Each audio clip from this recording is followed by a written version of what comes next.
Olá, meus amados irmãos, Deus os abençoe, em nome de nosso Senhor Jesus Cristo.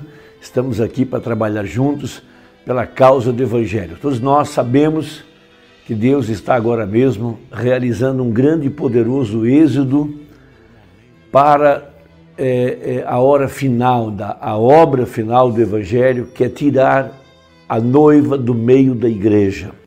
Veja, nós sabemos que nem todo Israel que saiu do Egito era o verdadeiro Israel. Havia uma multidão mista que saiu junto debaixo do pilar de fogo.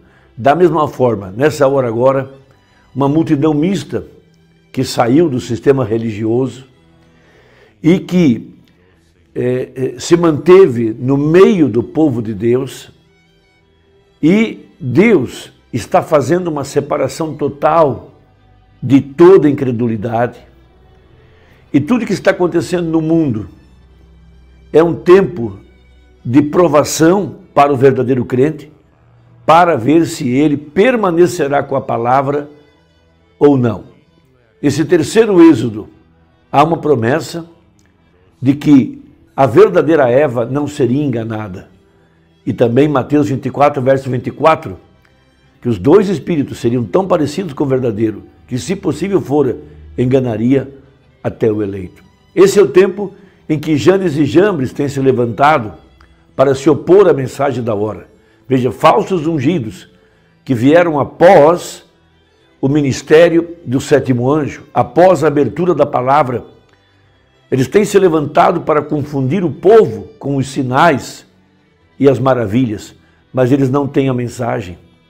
Veja, eles estão levando o povo a seguir os sinais, e o povo então tem sido desviado de ouvir a voz. A voz é a mensagem, a voz é a palavra de Deus revelada. Essa mensagem, ela é Jesus Cristo. Ela é a verdade que estava oculta na parte de trás da mente de Deus. Os misteriosos 7 trovões que estavam escondidos desde antes da fundação do mundo. Durante 7 eras, os reformadores não puderam tocar nesses mistérios porque não lhes foi permitido e não era tempo. Veja, não havia descido ainda a pedra de coroa. No tempo do leão, no tempo dos apóstolos da igreja primitiva, eles pregaram o verdadeiro evangelho, eles apontaram o ministério do Filho do Homem, apontaram a Jesus Cristo como o mesmo ontem, hoje e eternamente, tiraram o povo da religião formal e organizada do judaísmo. Veja, aquele êxodo, tirando a igreja para o verdadeiro batismo com o Espírito Santo. E agora aqui há um outro êxodo, melhor dizendo, tirando a igreja, ou melhor, tirando a noiva de dentro da igreja. Veja, a verdadeira noiva, sendo chamada pelos mistérios dos 7 trovões, pela abertura do 7º selo. Veja, o 7º selo é um mistério da piedade, é a revelação de que Deus se manifestou em carne humana, como foi no dia de Sodoma, tirando a igreja para fora. Veja, como o grão é separado da casca. Veja, e o que separou o grão da casca foi a revelação dos 7 trovões, do 7º selo, para revelar a Jesus Cristo manifestado. Veja, o vaso de barro, veja, ele continha o tesouro. O vaso de barro não era o mais importante, mas o que estava dentro era o Senhor da glória, era o Senhor Jesus Cristo. Veja, e ali estava o altar de misericórdia. Veja, é tão secreto. Veja, o Filho do Homem selado, que a Virgem Nécia não conseguiu romper o véu e chegar até onde estava o altar de misericórdia, a vida literal de Jesus Cristo. Por isso, é necessário que ela vá para a grande tribulação para ser purificada pelo fogo. Ela é salva, mas terá que ser purificada pelo fogo. Mas a verdadeira igreja, ela ouviu a voz de Deus, de Apocalipse 18, verso 4 e 5, chamando-a para um êxodo. Veja, e a exemplo do primeiro êxodo e do segundo êxodo, Deus traz aqui o pilar de fogo, a nuvem, o ministério profético, o poder da ressurreição de Jesus Cristo para curar os enfermos e vivificar os nossos corpos mortais em ordem para o arrebatamento. Então, em Apocalipse 18:4 temos a chamada para esse êxodo. E ouvi outra voz do céu que dizia: sai dela, povo meu, para que não sejas participante dos seus pecados. Veja, pecado é incredulidade. E para que não incorra nas suas pragas. As pragas já estão caindo por toda parte. Agora estamos em meio a uma pandemia. Todos os países foram atingidos, porque rejeitaram a misericórdia, rejeitaram a palavra. Porque já os seus pecados se acumularam até o céu, e Deus se lembrou da iniquidade dela, falando da grande prostituta, da grande Babilônia e suas filhas. Então o profeta pregou uma importante mensagem chamada O Sinal, no ano de 63, no dia 28 de novembro. Diferente da outra, mas com o mesmo teor.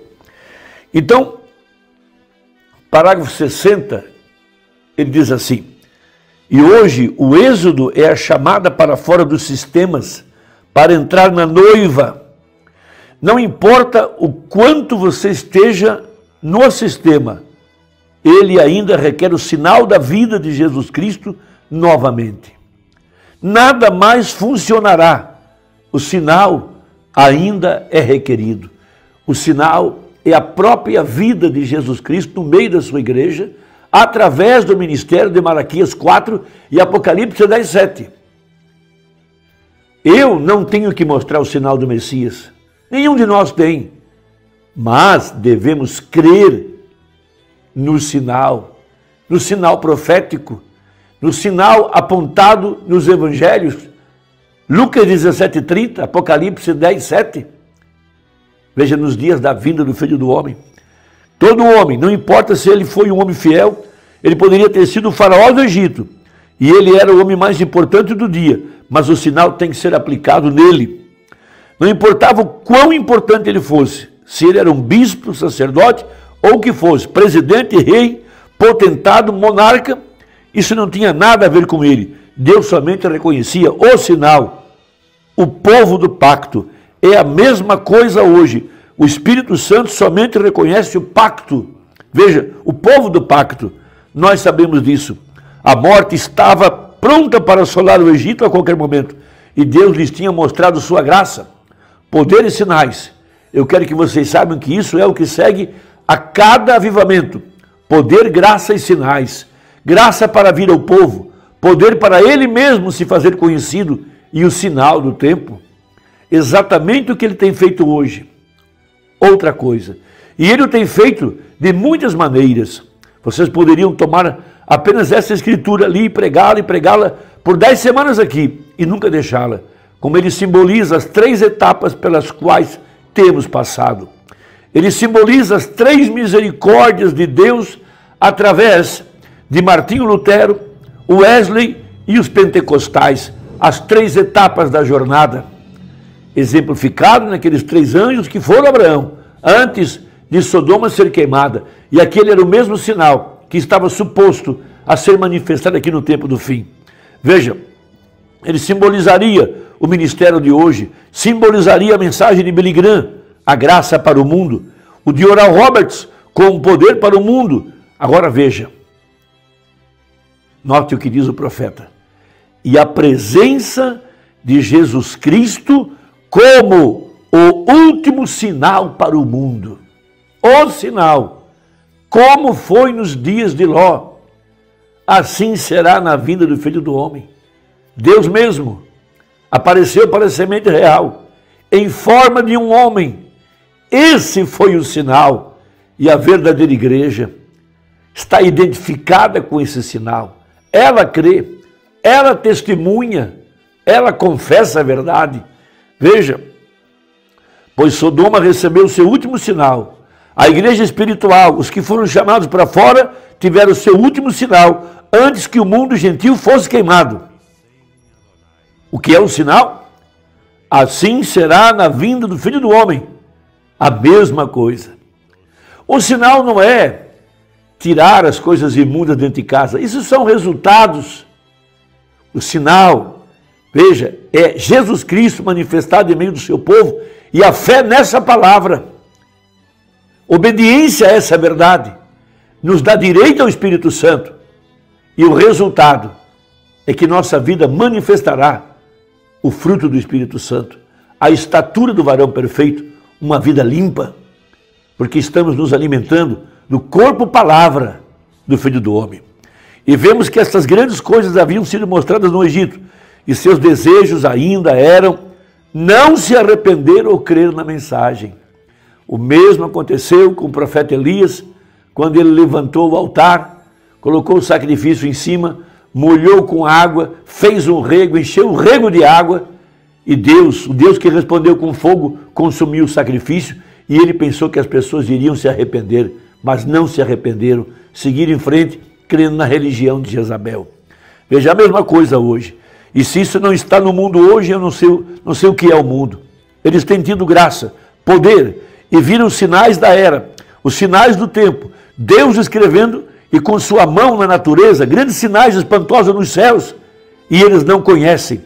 Veja, discos voadores, eles o chamam assim e tudo mais, satélites, ou o que quer que eles o chamem, astronautas voando nos céus, sinais espantosos, terremotos em diversos lugares, maremotos, homens desfalecendo de terror, tempos confusos, angústia entre as nações, todas as coisas que ele prometeu. Nós temos visto essas escrituras na parede, nós temos visto com os nossos próprios olhos, e eu acrescento aqui, a pandemia, aqui no século 21, em 2021, tivemos a praga da AIDS, a gripe, e agora esse poder do diabo que afeta os pulmões, provocando trombose, afetando todo o sistema circulatório, respiratório, e por aí vai. A escritura está na parede. Mene, mene, tekel, farsim. Ou seja, pesado fosse na balança e encontrado culpado. Veja, nós vemos na igreja de onde a graça tem saído para chamá-los, nós vemos de onde o poder tem sido demonstrado pelo grupo pentecostal para trazer de volta novamente o batismo do Espírito Santo, o poder, e temos visto o poder sobrenatural da identificação de Jesus Cristo, Ele mesmo, parado em nosso meio, entre nós, e fazendo as coisas que Ele fez no princípio, os mesmos testemunhos, exatamente. Israel saindo, igualmente com um sinal como é hoje. Observe o que Israel teve no seu êxodo. A primeira coisa que eles tiveram para identificar conscientemente que o tempo estava à mão, foi um profeta com a mensagem. Moisés desceu com a mensagem, a palavra de Deus estava com Moisés. A próxima coisa, Moisés tinha que ser identificado, e ele foi identificado pela coluna de fogo. Aquilo identificou sua obra, para o qual Deus o tinha enviado. E Moisés tinha a palavra de Deus, até mesmo para criar coisas e trazê-las sobre a terra. E o sinal que Deus lhes deu, pelo sangue, era a identificação, ou melhor, a garantia de que eles ficariam ilesos no tempo da morte. A mesma coisa tem acontecido hoje, a mesma coisa, a palavra de Deus nos tem sido trazida, a coluna de fogo está entre nós, identificando que Jesus Cristo ressuscitou dos mortos, o mesmo ontem, hoje e eternamente, e a segurança do batismo do Espírito Santo em nossos corações, colocando nosso amor para Deus, é o êxodo em ação outra vez. Irmão, que Deus te ajude. Se a nossa conversa ajudou, envie a mensagem a alguém de sua família. Vamos trabalhar, o tempo está à mão. Deus te abençoe e até a próxima conversa, se Deus quiser, em nome de Jesus. Amém.